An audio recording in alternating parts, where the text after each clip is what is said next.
या देशातले जेनझी हे सरकारच्या झेंझ्या कशा उपटतात हे आपल्याला या आंदोलनात कळलं। शिवाजी पार्कवरील विजय जल्लोषात राज ठाकरेंनी लगावला टोला। ही संगत तसं पाहिलं तर आज कोणतीही निवडणूक कोणी जिंकलेली नाही, पण अंधभक्तांच्या विरुद्ध देशभक्त जिंकलेले आहेत। भाजप विरुद्ध भारत असा हा संघर्ष आहे। शिवाजी पार्कमधील विजय जल्लोषात उद्धव ठाकरेंचा सरकारला इशारा।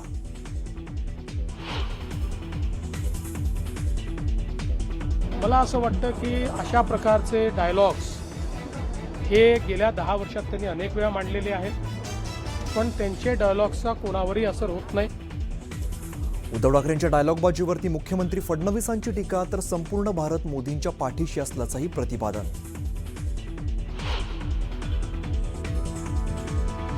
चर्चा खूप आहे, झाला आणि मी आज नागपुरात आहे, संध्याकाळी मुंबईत जाणार आहे। मी मुंबईतच आहे, मी महाराष्ट्रातच आहे। मी महाराष्ट्रातच आहे। तातडीच्या दिल्लीवारीवरती मुख्यमंत्री देवेंद्र फडणवीसांची प्रतिक्रिया।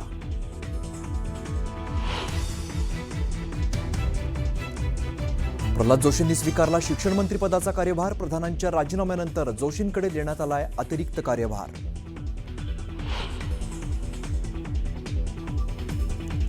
मालेगावमधील गिरणा नदीला आलेल्या पुराच्या पाण्यात एक तरुण गेला वाहून, एकाला वाचवण्यात यश।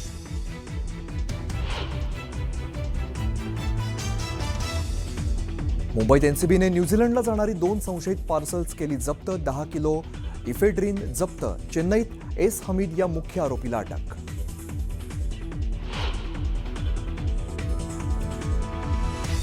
आणि पंढरपुरात आषाढी एकादशीच्या निमित्ताने वारकऱ्यांची मांदियाळी। तब्बल 33 लाख भाविकांची एआयनं केली नोंद।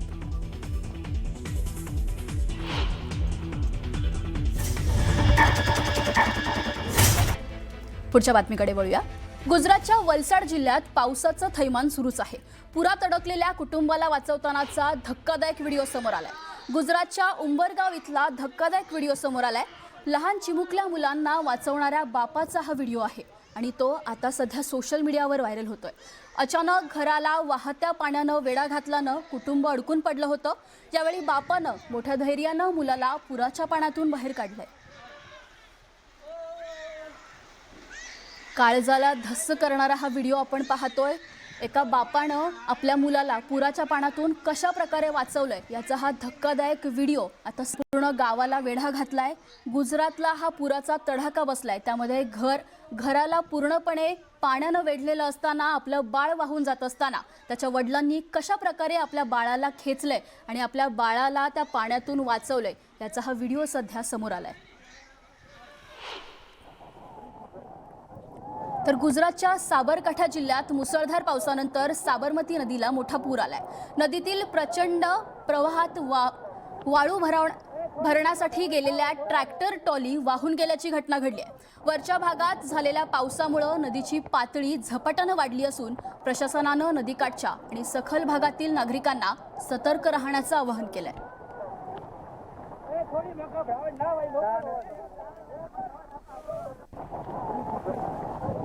तर पुरात ट्रॅक्टर वाहून जातानाची दृश्य आपण पाहतोय। किती मोठ्या प्रमाणात पुराचा तडाखा गुजरातच्या साबरमती नदीला बसलाय ते आपण या दृश्यांच्या माध्यमातून पाहू शकतोय। एक अख्खा ट्रॅक्टर जे वाहन जड असतं ते पुराच्या पाण्यात वाहून जातानाची ही धक्कादायक दृश्य आपण पाहतोय।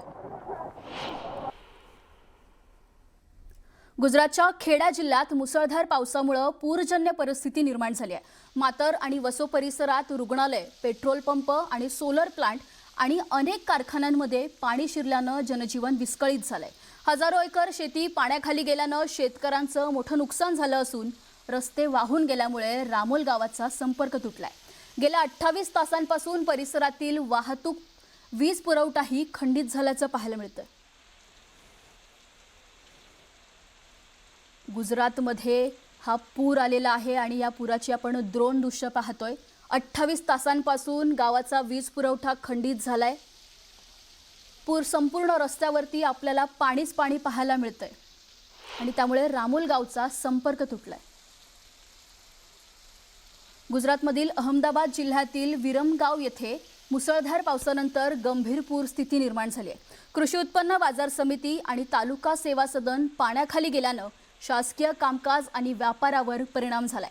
पाऊस थांबून 24 तासांहून अधिक काळ लोटला तरी अनेक भागातील पाणी अद्याप ओसरलं नाहीये. शहरातील रस्ते, घरं आणि दुकानांमध्ये पाणी शिरल्यानं नागरिकांना मोठ्या अडचणींचा सामना करावा लागतोय.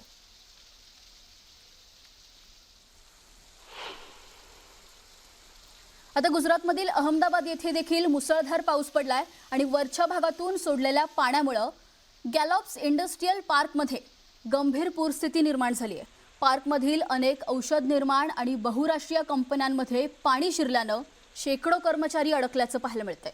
NDRF आणि SDRFच्या पथकांनी तातडीनं बचाव कार्य राबवत 400हून अधिक जणांची सुरक्षित सुटका केली आहे. अनेक फूट पाणी साचल्यानं वाहनं पाण्याखाली गेली आहेत. उद्योग क्षेत्रात कोट्यवधी रुपयांचं नुकसान झाल्याचा आता दावा करण्यात येतोय. गुजरातच्या पाटण जिल्ह्यात सलग मुसळधार पावसामुळे पूरजन्य परिस्थिती निर्माण झाली आहे. सांतलपूर परिसरातील कॉजवेवर पाणी वेगानं वाहत असताना तो पार करण्याचा प्रयत्न करणारा एक ट्रक प्रवाहात पलटल्याची घटना घडली आहे. या घटनेनंतर प्रशासनानं तात्काळ संबंधित महामार्गावरील वाहतूक बंद केली असून नागरिकांना पूरग्रस्त मार्गांपासून दूर राहण्याचं आवाहन केलंय.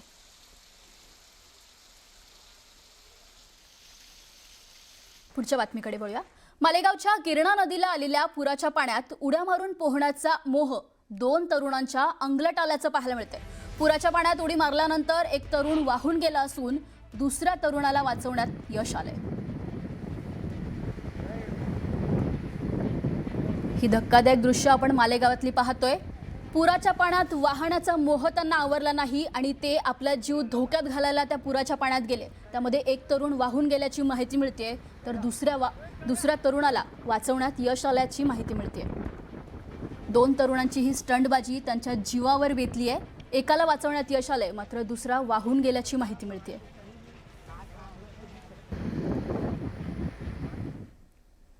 पुढची बातमी सातारा जिल्ह्यातून. सातारा जिल्ह्यातील कण्हेर धरणाच्या पाणीसाठ्यात मोठी वाढ झाली आहे. त्यामुळे 2 वक्राकार दरवाजे उघडून वेण्णा नदीपात्रात पाण्याचा 3600 क्युसेक पाण्याचा विसर्ग करण्यात आलाय. त्यामुळे नदीकाठच्या गावांना प्रशासनानं सतर्कतेचा इशारा दिलाय.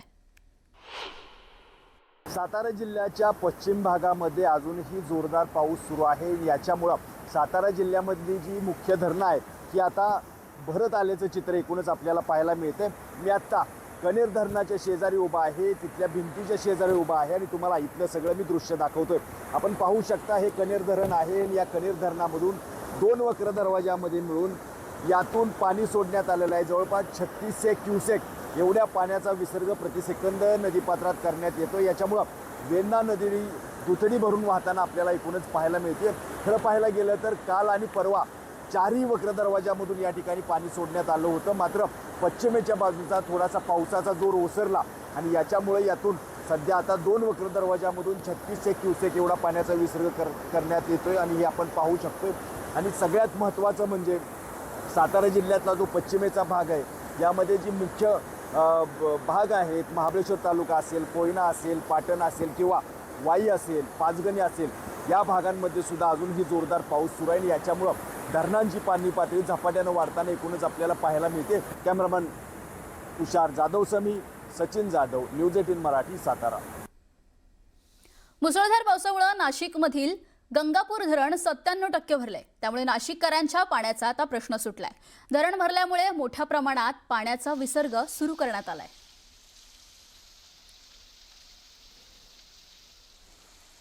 तर नाशिककरांचा पाण्याचा प्रश्न आता सुटल्याचं पाहायला मिळतंय. धरण भरल्यामुळे मोठ्या प्रमाणात पाण्याचा विसर्ग आता सुरू करण्यात आलाय. नाशिककरांच्या पाण्याचा प्रश्न आता सुटलाय कारण नाशिकमधली गंगापूर धरण हे 97% भरलंय. हे आपण ड्रोन दृश्य पाहतोय.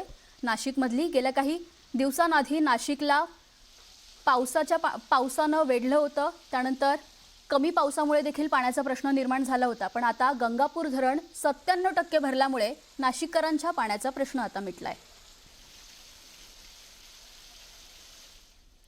नाशिकमधील गोदावरी नदीला आलेल्या पूर आता ओसरण्यास सुरुवात झाली आहे.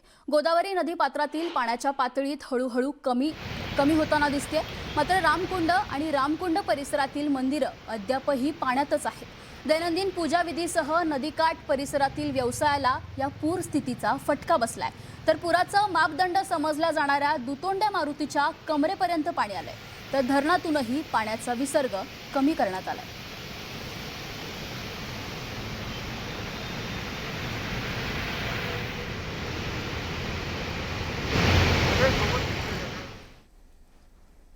मंचरच्या आंबेगाव तालुक्यातील डिंभे धरण 90% भरल्यानं धरणाच्या सांडव्यातून घोड नदीपात्रात 4800 क्युसेक पाण्याचा विसर्ग सुरू करण्यात आलाय. पावसाचा जोर कायम राहिल्यास विसर्गात टप्प्याटप्प्यानं वाढ होऊ शकते असा इशारा पाटबंधारे विभागानं दिलाय. डिंभे धरणाच्या पाणलोट क्षेत्रात सुरू असलेल्या पावसामुळे धरणातील पाणीसाठा झपाट्यानं वाढतोय. त्यामुळे धरणाची सुरक्षितता लक्षात घेऊन